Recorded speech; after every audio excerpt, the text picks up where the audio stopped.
damn it! I was talking! I was yapping so hard and I didn't realise I was mute.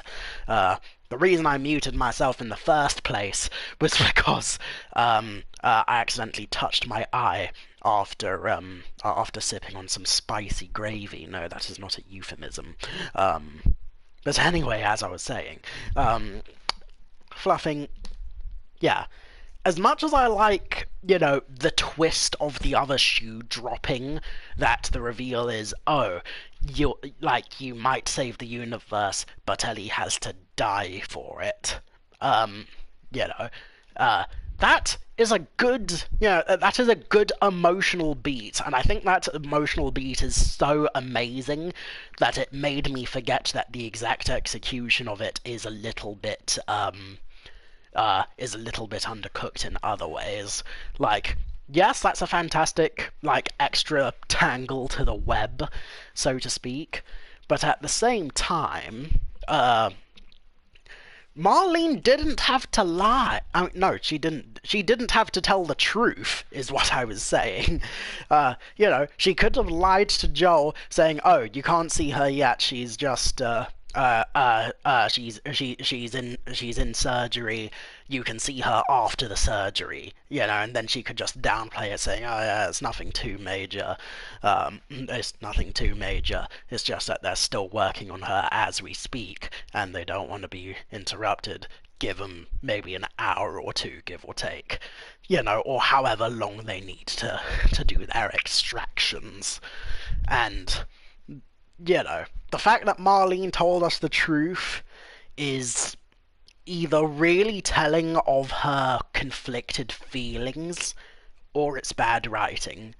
I'm going to go on a wild limb chase and assume it was to show that Marlene isn't a complete monster. And to be honest, Marlene not being a complete monster is very sorely needed, considering considering how stupendously irresponsible a lot of the other Fireflies have been.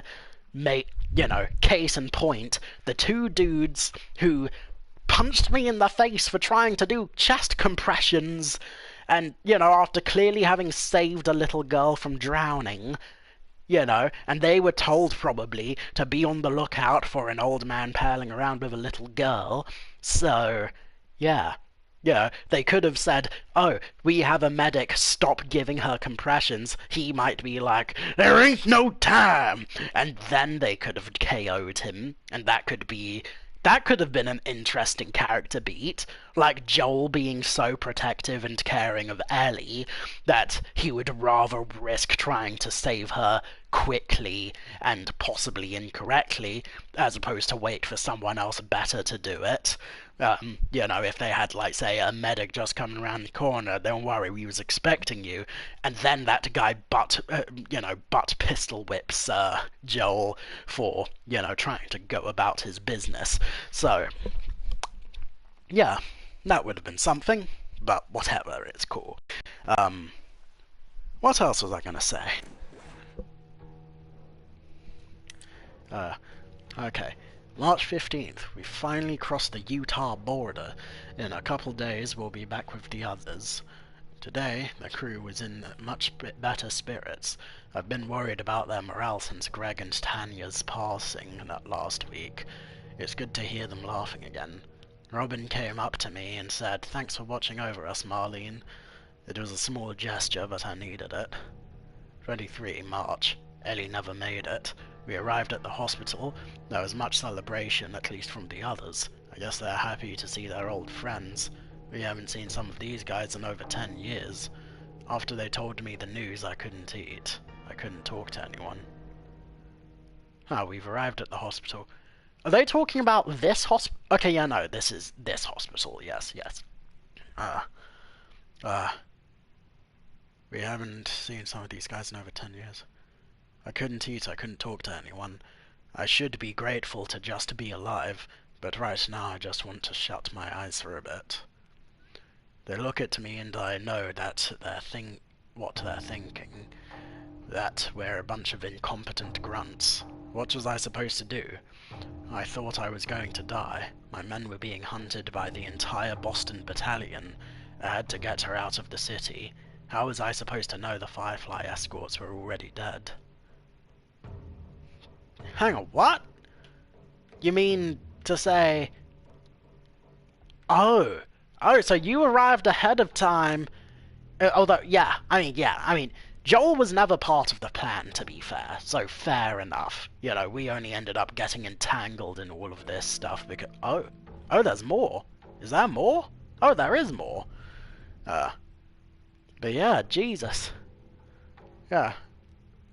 Anyway, goddamn. Yeah, but yeah, I don't remember there being escorts though, other than.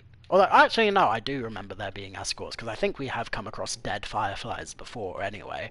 So yeah, we might have come across the Firefly escorts and not even recognized them as specifically having been sent by Marlene. So yeah, yeah. Oh yeah. What do we have here? Anyway, la da da da da. I panicked. In the end, I healed pretty damn quickly, and my men were more capable than I gave them credit for. More than a handful survived the army's attack. I should have kept her with me. Instead, I handed her off to a couple smugglers. I failed you, Anna. I failed all of us. I am an incompetent grunt. Okay, that's interesting. Yeah, that is like, the implication seems to be that Marlene, if you took Ellie, then she probably would have died. And, like, bear in mind, I've been out and about on my lonesome, and I only ever lost one human being. You was out with, I want to say 3, 4 friends, and you lost all of them. We already know you lost all of them because you told us so beforehand, that you lost all your people. So it's like, yeah, you do suck. You suck at your job. And it's really nice of you to, to recognize that. But also that makes it sad. And stuff. So, Sorry about that, I just had a little bit of onion. Anyway. I can't stand talking to any of them. I don't think I can take the stairs any longer. No way I can stay here. Oh god. Oh boy, this is giving Master and Commander right now. Anyway. One of our scouts just radioed in. He spotted an older man and a young girl entering the tunnel by the bus terminal. He thinks she might have had red hair, but he's not sure. What if it's her? Stop doing this, Marlene. The recon squad is about to head out. I'm going to join them. Okay, so the implication is that they didn't know it was Joel and Ellie specifically. So maybe they just thought, oh, it could be any odd man and young woman. But no, I mean, they still should have been cautious. But yeah, again, I guess this is a major plot twist that, yeah, the Fireflies may be the moral good ones, but they're also scatterbrained as fuck, boy. So, yeah. The recon squad is about to head out. I'm going to join them. When you're lost in the darkness, look for the light. She's alive. They're running the tests on her now. I can't tell if I'm excited, scared, or just nervous. All I know is my hands won't stop shaking. Okay, again, this is a very well-written piece of lore, actually. Especially from the voice of a character that we don't see much of after the beginning of the game. So, yeah. And, yeah, in a way, Marlene is kind of like the best and the worst of the Fireflies all rolled into one. It makes sense that she's their leader, And it also, in terms of her, like, this little tome detailing all the ways she fucked up, and, it also brings into context that, Marlene... not necessarily brings into context, but I guess it recontextualizes the fact that when you do first meet Marlene and she gets shot, not even she gets shot, you meet her and she's like nursing a bullet wound the entire time. On the one hand, that's hella badass and shit, but on the other hand, she's also a clearly injured lady who's barely hanging on by a thread, and, you know, like, she's clearly desperate for help.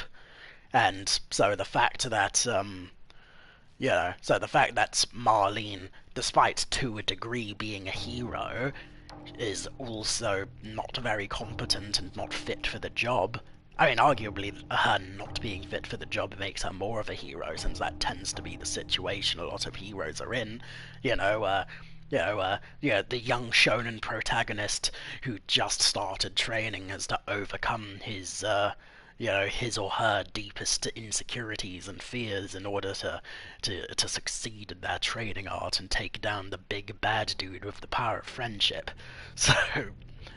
So, yeah, with all of that in mind, like, yeah, this really does an underratedly good job of painting Marlene in a sympathetic but still annoying light, but annoying in a way that's actually interesting, not annoying in a way that's like Arvo, where he's just a big ball of nothing designed to absorb hate. Hate! Let me tell you how much I've come to... There it is! The knife. It's all symbolic, innit? That she's hung up her knife and that she's not gonna be fighting no more, and all that. So, yeah. And that's enough. Okay, okay, I mean, not to get into, like, half-remembered, premature The Last of Us 2 hate, but again, The Last of Us 2 had a boat. This is a damn sight more poetic and more relevant to the story than a boat. I think it would have been great if the end menu of The Last of Us 2 had, something more homely themed. Something that Ellie literally... but then if the idea is that it's meant to be, Abby, the boat means a lot to Abby, then why... a lot more things than the boat mean a lot to Abby. I would have ranked Abby's dime piece over, over the boat. Or Lev, maybe something resembling a bow and arrow, considering that, Ellie uses a bow and arrow in this game, and Lev is also a dude who uses a bow and arrow, so it's like, oh, perspective, But, yeah. But yeah, I think... Anyway, point being... yeah, I guess I'll just talk about my experience with this game and things I liked, things I didn't like, so on and so forth. So yeah, I mean, it's been fun. Again, I'm not sure if I've said this before, but I like the slowness of some of the action. It's really stealth-focused. If you do start going guns blazing, for the most part you have to shoot while being relatively solitary and using a lot of cover to protect yourself. And so, I feel like that level of, like that slightly slower pace as compared to, like a Halo or a Doom or that sort of thing, it's really good for, for allowing you to be more methodical and plodding with your actions and being more, I suppose, intentional. As is the case with the fact that I totally would have been able to complete this run without dying if it wasn't for the fact that I switched to my brick when I should have switched to a gun, which would have then switched to my axe. So, fair enough. But yeah. What else? I mean, I would say... Okay, again, not to carry on harping on The Last of Us Part 2, but I feel like The Last of Us Part 2 has also coloured the ambiguity of this one's ending to a degree. I mean, to a large degree, even. Because the whole point of... or part of my hypothetical point of what I'm assuming the second game was trying to get at, is essentially the philosophy of fuck you, got mine, y'all can do your own squabbles if you like, I'm just going to carry on caring about myself and nothing else, and it's going to be cushy. And, and in terms of Joel doing that, that makes sense for his character, because, because we're not... I mean, yes, we're supposed to like him in certain ways, and we're supposed to want him to get better, but the game doesn't make any pretenses about Joel being a cuddly fuzzball all the time. Sometimes he's a prickly prick, sometimes he's really nice, and sometimes, the point being, at the end of this game, discounting everything that happens in the second game, you could very easily take away the viewpoint of, oh, well, obviously, it's sad that Joel didn't get what he wants, but it's also sad that he took away Ellie's choice in the matter, so perspective, so therefore it's like a bittersweet tragedy that certain things happened the way they did, and just because Joel got his happy ending doesn't mean that everything is alright. Whereas in Abby's case, Abby got everything she ever wanted, and for some reason the game decided to bring a sort of moral false equivalence between the revenge of Abby being good and the revenge of Ellie being bad, or, so yeah. Like, that is, it kind of reminds me of that episode of Rick and Morty, which would also have some, difficult elements of it, even though I do quite like that show. But, there's an episode of Rick and Morty where Rick decides, oh, come on, I am so all-powerful that every time anyone tries to fuck with me, I can just obliterate them into atoms without barely thinking about it. And, and then his therapist says, hey, maybe you should try just chilling out. Live life for yourself. Try to not let the piddling of the mortals get too big on you. Don't let petty squabbles of revenge colour your grand schemes. Just go about your life, enjoy what you can, and if someone's doing something that you don't like that doesn't directly affect you, then just go about your life, and your mental health will be a lot better for it. And Rick takes that advice and decides to go, okay, fine, I'll try saying no to violence for a bit. At which point, Rick does decide to take a chill pill, and everything turns out well for him. But then, one day, this fluffing, I want to say F-tier piss villain, dude with, that's the joke, that this villain has, uses weaponized piss bottles or something like that, and that this villain starts harassing Beth and also Rick to a degree, but Rick's just I'm fine, nothing bad's happening to me, I don't need to get revenge on this guy, just ignore him and he'll go away. And so you'd think that would be the next thing. So, yeah, however, instead of ignoring him until go away, Jerry decides to get revenge on the piss man by, by just clubbing him with a flamingo, and then as a reward for succumbing to his violent tendencies, Jerry gets superpowers. By Space Jesus. And, so, yeah. And Rick calls that out He calls bullshit on the fact that, hey, you told me not to get revenge on people, and, and everything turned out great for me, even though things were shitty when I was getting revenge outside of the brief glimpse of joy I'd get for putting someone in their place. Why the hell is it that this piece of shit who doesn't know a photon from a plasma rifle, why does Jerry get to be rewarded for the things that I get punished for doing? That ain't right. At which point, I've forgotten how the rest of that episode goes, other than, Rick just carries on being himself and then feels guilty that the piss man went through some badness. However, I do remember a bit more of that episode that I haven't let on yet.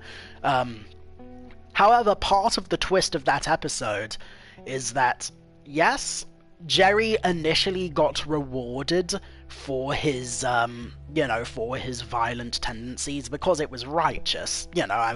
This dude was harassing Beth, and, I don't give a fat toss about Beth, but, family sticks together and assault is bad. So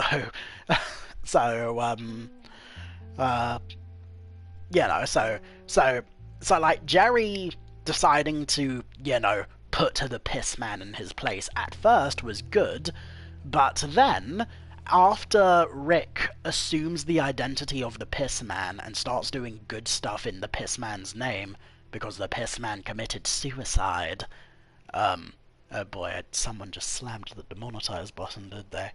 But yeah, after the P-Man died, and Rick took on his persona and started doing good things, Jerry got very jealous that the piss man, quote-unquote, was also getting recognized by, like, the gods of the universe and was being rewarded. And, at which point, that's the point where you go, oh, this is the point where Jerry should have learned Rick's lesson. So the moral of the story is, sometimes rightful anger and revenge is good, but other times, letting people, be stupid on their own and not letting their bad people's success get you down, that is also true and good and relevant and stuff. So, yeah.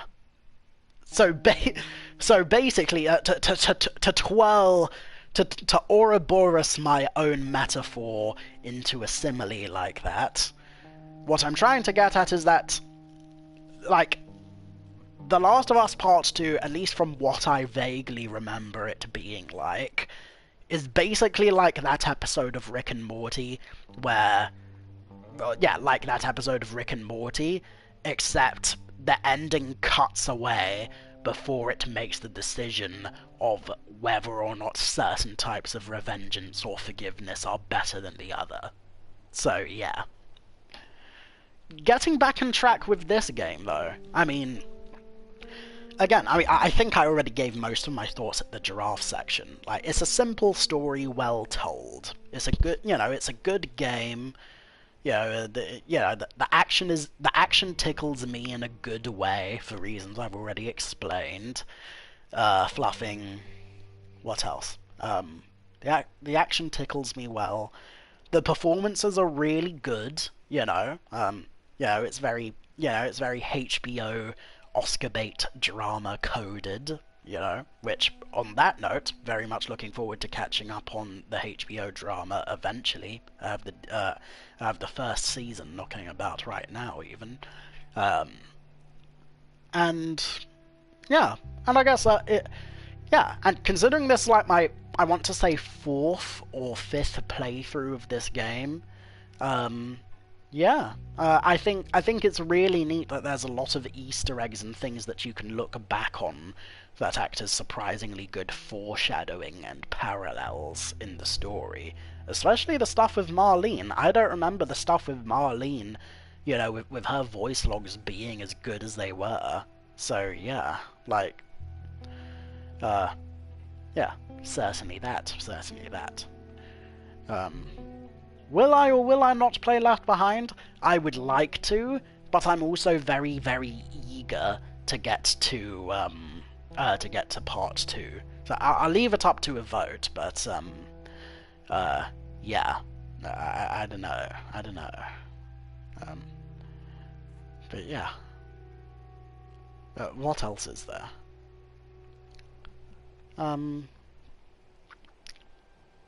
Yeah. Yeah, I mean, it's just a solidly good time. Yeah. And, yeah. Good stuff, good stuff. So, yeah. Take care now. Bye-bye then. Thanks for watching. I hope it was as much fun for you as it was for me.